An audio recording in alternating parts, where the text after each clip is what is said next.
Welcome to the HardReset.Info YouTube channel. Today I would like to show how you can set song as ringtone in VIVO.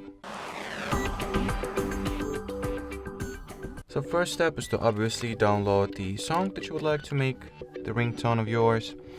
Then launch settings, go for sound and vibration, onwards find and tap at the SIM1 or SIM2 incoming call ringtone, whatever SIM card you would like to change it for, of course. Then you will need to go for the custom ringtone option at the very top of the page, select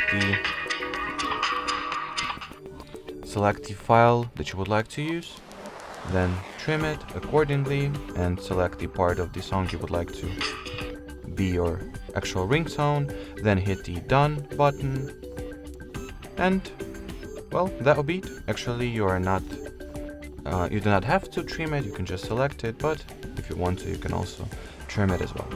So that will be it for this video. Thanks for watching and bye bye.